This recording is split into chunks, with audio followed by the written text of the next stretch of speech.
Setelah itu di bagian paling awal ada kemuliaan ilmu. Sebenarnya di awal dia ngomong kewajiban mencari ilmu. Tidak perlu saya masukkan di sini. Sudah sangat sering saya bilang bahwa nyari ilmu itu wajib. Alasanmu pertama ikut ngaji ini, semoga bukan karena temanya, bukan karena takmirnya, bukan karena apapun, tapi karena Allah. Kenapa karena Allah? Karena Allah yang bilang, yang mewahyukan, yang menyuruh kita cari ilmu. Dan nyari ilmu itu satu-satunya makhluk yang disuruh cari ilmu kita. Semua yang lain enggak. Hewan, tumbuhan itu enggak. Tidak ada binatang belajar, itu tidak ada. Kalau kita paksa kayak di pertunjukan-pertunjukan itu lumba-lumba, itu bukan karena mereka bisa mikir, tapi karena dibiasakan, dilatih instingnya. Nah, akalnya tidak bisa. Kalau binatang bisa mikir, bisa belajar, kamu mungkin sudah kalah. Ya, jangan-jangan sepak bola antara manusia melawan monyet kita kalah mesti. Hewan itu tekunnya luar biasa kalau sudah ngerti apa. Monyet aja dilatih nyari kutu itu, dia bisa lebih dahsyat dari manusia nyari kutunya. Nah itu kalau hewan bisa begitu, bisa luar biasa. Enggak, tapi hewan tidak berkembang. Kalau hewan bisa akalnya berkembang, mungkin manusia ya tersingkir sejak lama. Mungkin enggak telanjang gitu, semuanya pakai baju dengan gayanya masing-masing. Tapi kan enggak. Karakter-karakter kemanusiaan apapun itu ada miripnya dengan hewan kecuali ilmu. Makanya Socrates bilang manusia itu animal rasional. Bedanya di akal. Akal itu kan wadahnya ilmu. Jadi kalau sekedar ketakutan, kekuatan, keberanian, itu binatang punya. Rasa kasih sayang binatang juga punya. Binatang juga suka sama lawan jenisnya. Binatang juga sayang sama anaknya. Binatang juga bisa takut. Sapi lihat temannya disembelih terus dia ketakutan ngamuk. Itu kan punya. Manusia kan juga begitu. Punya. Yang tidak punya ilmu. Kalau sapi-sapi itu punya ilmu, dia sudah ngitung. Ini 3 bulan lagi Idul Adha. Sebelum disembelih kita harus cari jalan ini melarikan diri. Mesti begitu. Cuma karena tidak punya, ya dia tidak bisa merancang kehidupannya. Bisanya manut. Maka ilmu itu utama. Orang yang tidak suka ilmu, itu menunjukkan bahwa dia sudah bosan jadi manusia. Karena ilmu itu karakter khususnya manusia. Yang kedua, disitulah nanti derajatnya manusia lebih tinggi dari makhluk Allah apapun dan yang manapun termasuk malaikat.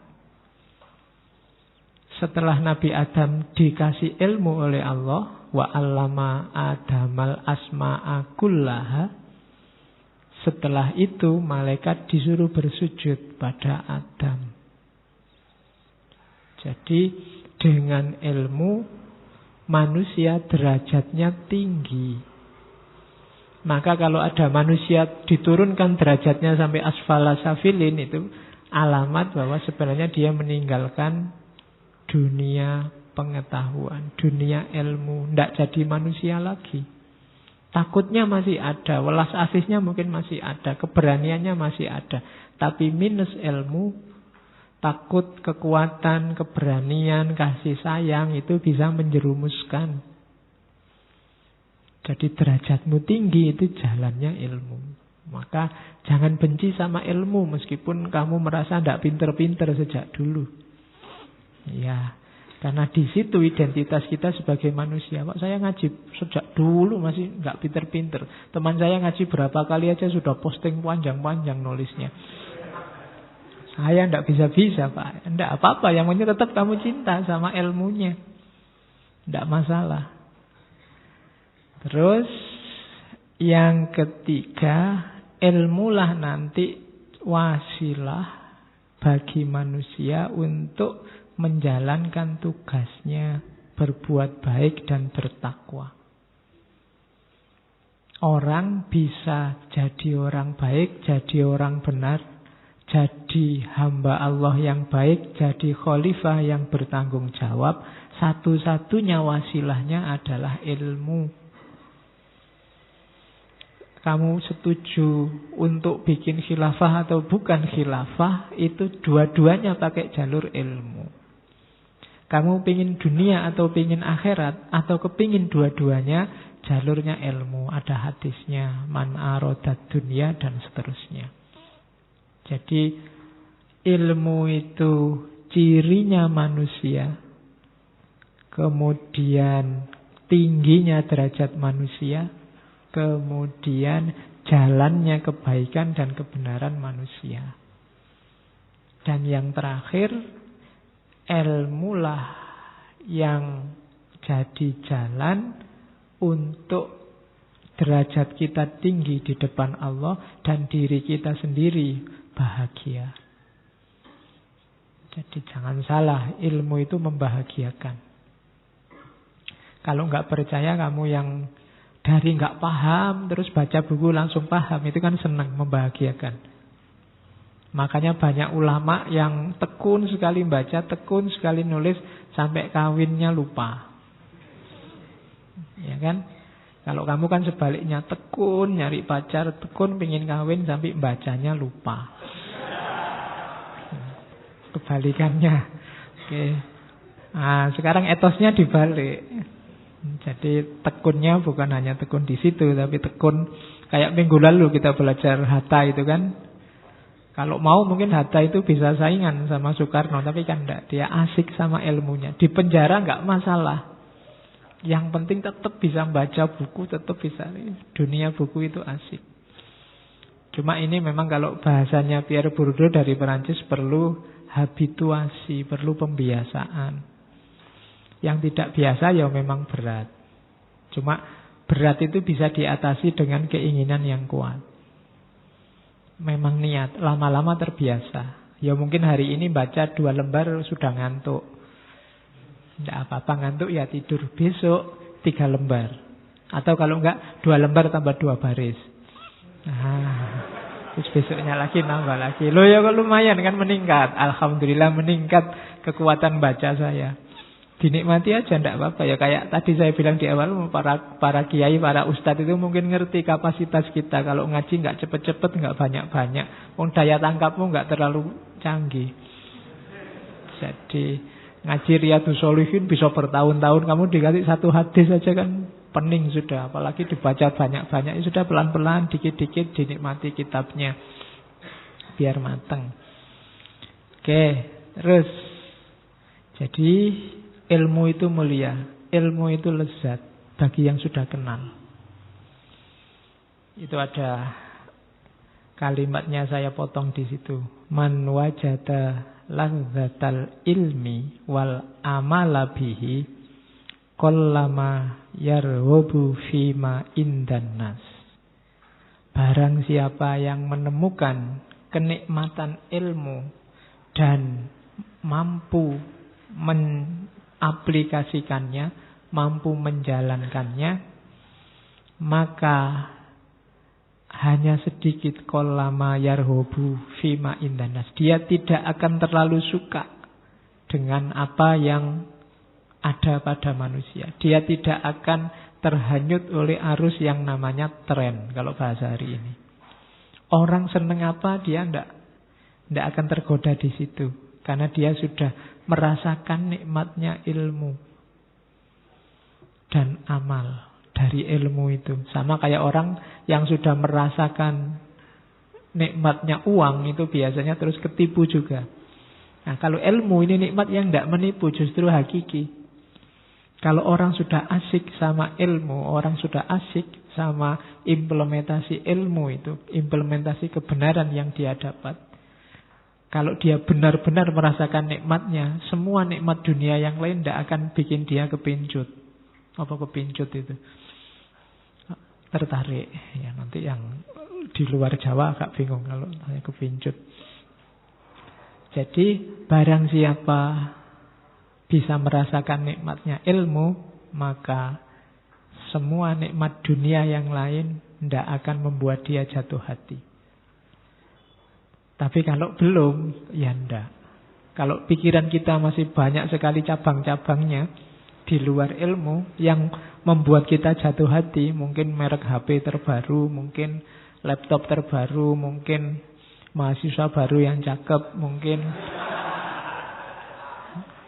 itu belum ilmu berarti. Bukan ilmunya. Padahal katanya Syekh Al-Zarnuji di Ta'lim Muta'alim itu banyak sekali syair-syair. Itu saya ambil satu syair.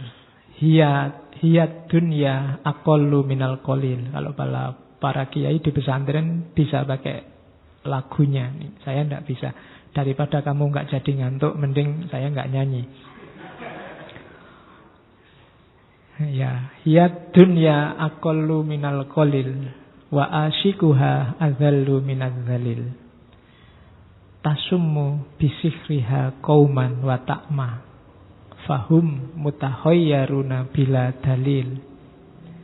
Dunia itu hiyad dunya aqallu minal qalil. Aqallu minal qalil itu lebih kecil dari yang paling kecil. Dunia itu sangat kecil, sangat sepele maunya itu. Wa asyikuha adzallu minadz dzalil. Dan orang yang jatuh cinta sama dunia itu sangat tidak mulia, sangat hina. Tasummu bisihriha qauman wa ta'ma. Kaum yang tersihir oleh dunia akan buta dan tuli. Fahum mutakhayyaruna bila dalil. Kalau sudah buta dan tuli maka akan kebingungan. Nyari petunjuk tidak ketemu-ketemu. Kenapa? Karena jatuh cinta pada dunia. Kalau hari ini di Indonesia kita banyak masalah yang susah sekali ketemu jawabannya, jangan-jangan orientasi kita memang hanya dunia. Jadi kita nyari solusi yang berorientasi materi, berorientasi dunia, itu menggelapkan hati. Tasumu wa'ama, bikin hati kita buta, bikin hati kita tuli. Akhirnya apa? Kita tidak bisa membaca isyarat dari Allah. Tidak bisa membaca ayat yang di mana-mana ditunjukkan oleh Allah. Yang terjadi kita hanya bingung. Debat, diskusi, saling tanding bikin berita bohong. Dan semuanya terus bingung. Akhirnya hari ini kita yang benar yang mana, yang salah yang mana nggak jelas. Begitu ada berita bohong, ada yang bilang, oh itu dari kubu sebelah. Oh enggak, ini dari kubu sini sendiri biar dianggap korban. Oh enggak, bingung kan kita terusan. Kenapa kok kita nyampe pada titik-titik kebingungan tadi? Karena mungkin orientasi kita dunia, bukan akhirat. Jadi, enggak. Orang yang ketipu dunia berarti dia tidak merasakan lazzatul ilmi. Maka kalau kita ingin keluar dari labirin dunia yang menipu, yang menyihir itu, satu-satunya jalan adalah ilmu.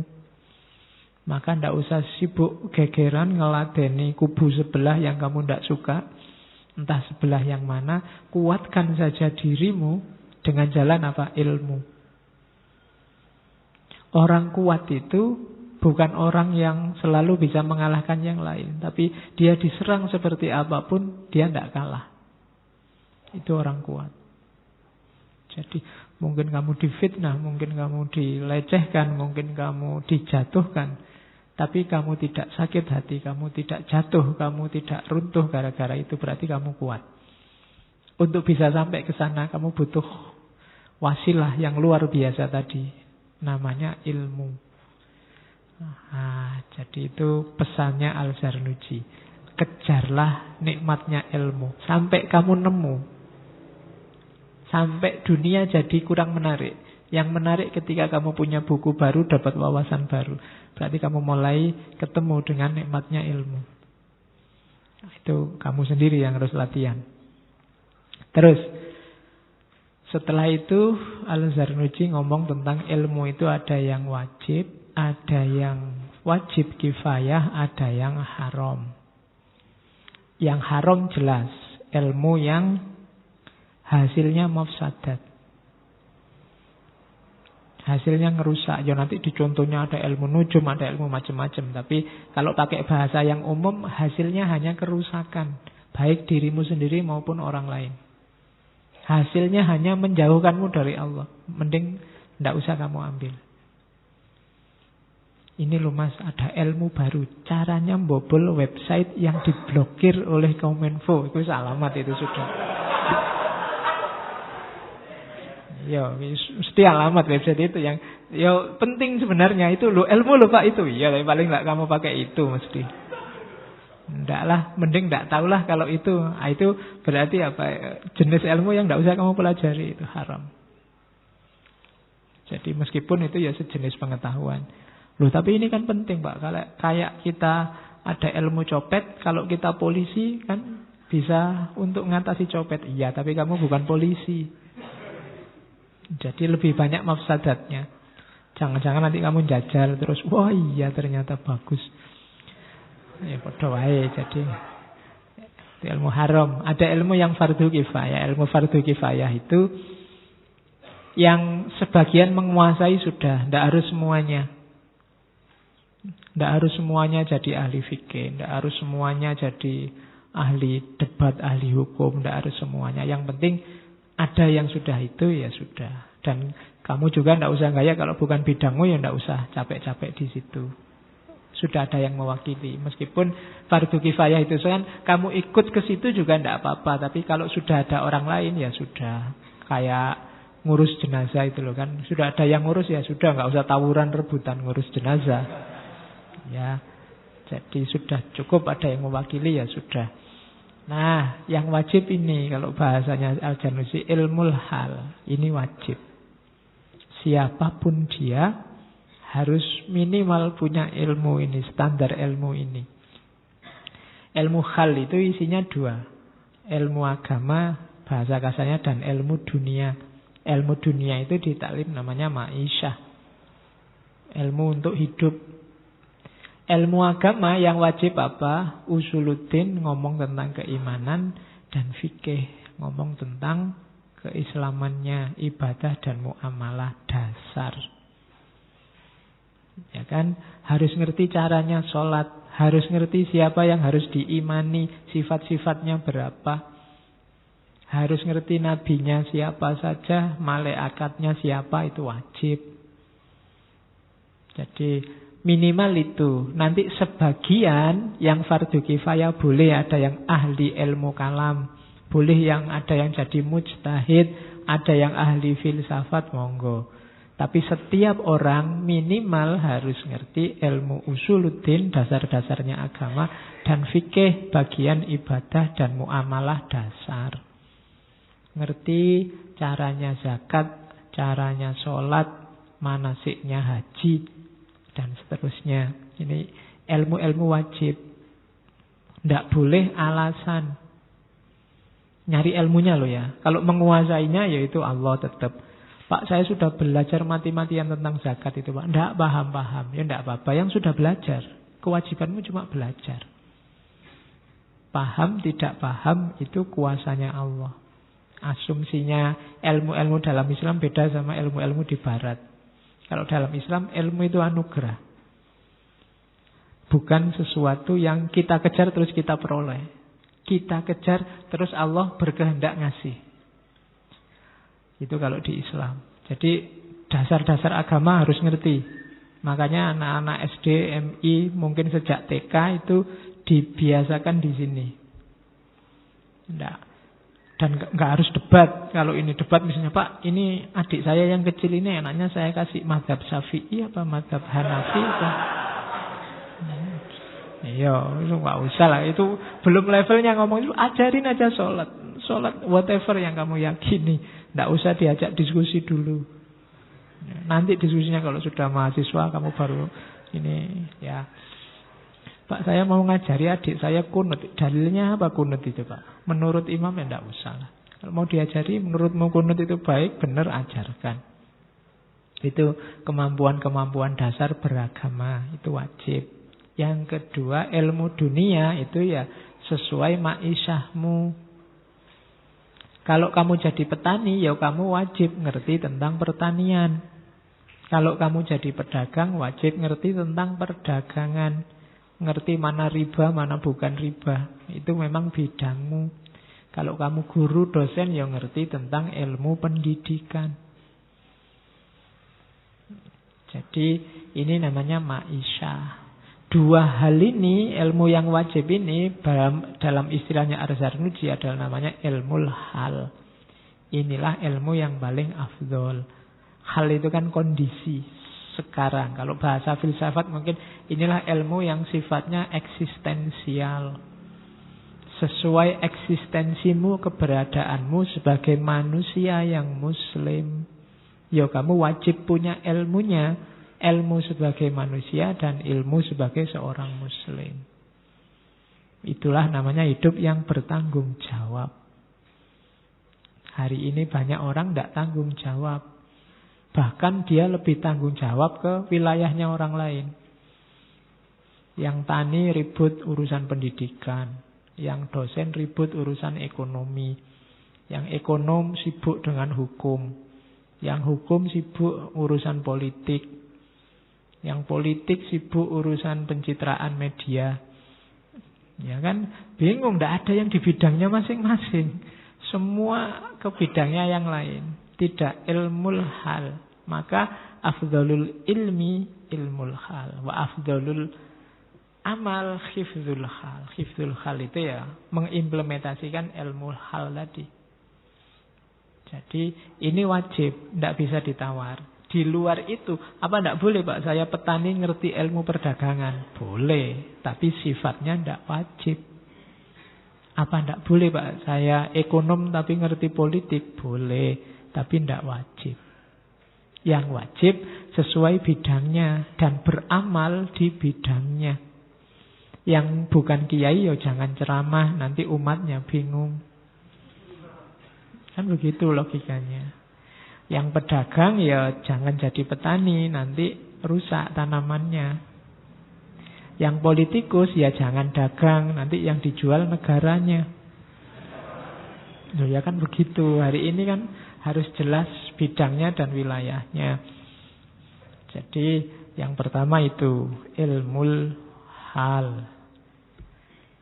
Terus apa sih ilmu itu? Ini saya agak terlalu banyak ngutipnya. Saya baca sebagian aja.